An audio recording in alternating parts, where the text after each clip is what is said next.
Does true spiritual growth means you have to let go of all financial abundance?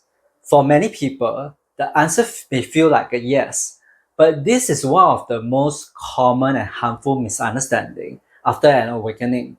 The belief that money itself is unspiritual.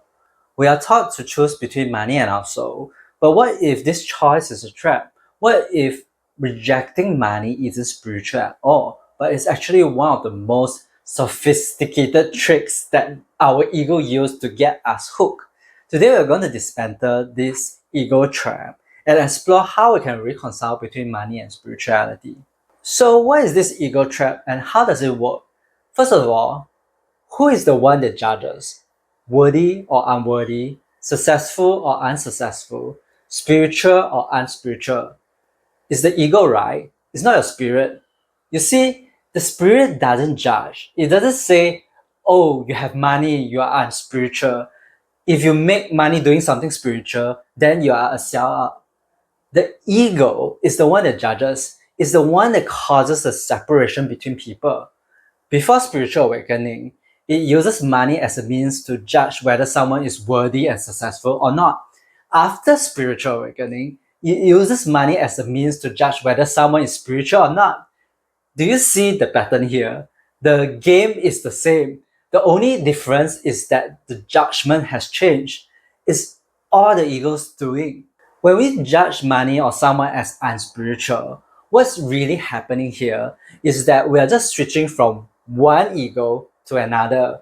We are trading the material ego, the one that is obsessed with making money to feel secure or successful, for a new spiritual ego.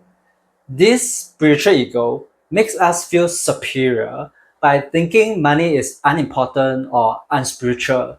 It rejects abundance to prove how enlightened it is. But this is just a classic case of spiritual bypassing, using spiritual ideas to avoid dealing with our real world human needs and our wounds around money. It's not a true non attachment. Because if you feel repulsed, angry, or resentment towards people who are wealthy, thinking that they are unspiritual, it means deep down inside you have an unhealed wound. If it's a true non-attachment to money, you won't feel bothered at all. You will be at peace. You won't care if someone is rich or not. You won't judge them at all. The truth is, most of us has been deeply hurt by money in the 3D world. We all carry money wounds. Like when I was a kid, I always felt like I had to be an adult and help out my mom with her finances. I was kind of forced to take on my parents' financial worries as a child, and it created deep-seated money wounds that shaped my sense of responsibility and self-worth in my adult life. Maybe for you, you were wounded by parents who fought constantly about finances, making you associate money with conflict and anxiety. Maybe you were wounded by a society that made you feel less than or unworthy because you didn't have enough of it. Maybe you were wounded in a job where you were underpaid or exploited, making you associate money with injustice. Or maybe you wounded yourself, making a past financial decision that led to deep shame and regret. We all carry these wounds within us. And so after spiritual awakening, when we finally feel empowered enough to reject the system that hurt us, we do it. We lash out. We say, money is toxic. I'm above all that. But this isn't an act of true spiritual freedom. It's a trauma response. Rejecting money feels like finally punching back at the thing that causes us so much pain. But this anger allows our ego to hook us further and pull us off center. Unknowingly, we are subscribing to the ego's narrative, not our spirit.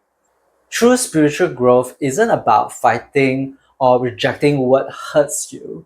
It's about turning towards it with compassion and healing it from the inside out.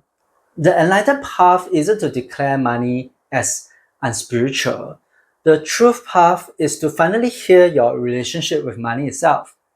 Hi, by the way, I'm Yongkang. Welcome to our conversation about money and spirituality. I have created a playlist on this topic. The link is in the video description below. So now let's continue our conversation. So if the path forward is to heal our emotional relationship with money, where do we even begin? It can feel like a huge task, but the healing process always starts with a few simple conscious steps. Here are three practices you can start today to begin healing your money wounds and build a healthier relationship with abundance. So the first practice is to identify your core money wounds. You cannot heal what you refuse to look at. So take out a journal and ask yourself this one question. What is my earliest or most painful memory involving money? And don't judge the answer, don't filter it, just let it come out. Do you see your parents fighting over money? Do you feel shame for not having what other kids had? Do you feel helpless? Write down the memory and most importantly, write down the feeling that comes with it. Is it fear? Is it anger, sadness, or is there a sense of injustice? Your only job in this step is to bring the wound out of the darkness and into the light of your compassionate awareness. The second practice is to neutralize the emotional charge. Once you have identified the wound, you can begin to release the painful energy tied to it. You can bring that memory and its feeling to mind, and then you can place a hand on your heart and practice a simple forgiveness exercise. You might say, I forgive this experience for the pain it caused. I release the charge it has over me. You can forgive your parents for their struggles. You can forgive society for its pressures. And most importantly, you can forgive yourself for any past decision made from a place of fear or pain. The goal here isn't to forget the memory, but to neutralize the emotional charges of this memory and their power over your nervous system. The third thing you can do is to create a new happy money experience. You need to create a new positive evidence to prove that to your subconscious mind that money can also be a source of joy and ease. This way, I want you to consciously create one small positive experience with money. This isn't about spending a lot. You could be buying a coffee for a friend and focusing on the joy of giving. It could also be receiving a small payment and feel deep gratitude for the value exchange. It could even be like putting $100 bill in your wallet and going window shopping. I learned this from Abraham Hicks. I always had two $50 bills in my wallet, which I was never going to spend. It's just a reminder that I'm abundant. Whenever I went shopping and I see something I like, I just immediately tap on my wallet in my pocket and I'll say, I'll buy this. And doing this feels great. It gives me a sense of freedom and abundance. Whether I'm really going to buy the thing, that's another story. But at least I kept myself out of this mental space of scarcity, like thinking, oh, can I afford this? Do I have the budget? Oh, it's so expensive. What if I buy this and I don't have the money for the rest of my month? You know, all those mental noises you have when deciding whether to purchase something. When you keep $100 bill in your wallet and you just mentally buy the stuff that you love, you stop all these noises in your head. Your only job here is to create a new data point for your nervous system. You just want to prove that money can be linked to peace, joy, and connection, and not just pain. You want to rewire your perspective and your nervous system towards money. You don't have to love money. You just have to feel neutral about it.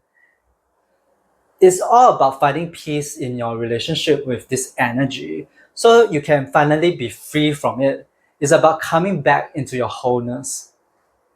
As you begin this healing journey, you still face a painful dilemma. Do I get a job to pay the bills, or do I follow my soul's calling? In my next video, we'll tackle this soul or money problem head on, and I'll show you how to move beyond it. So click here to learn more.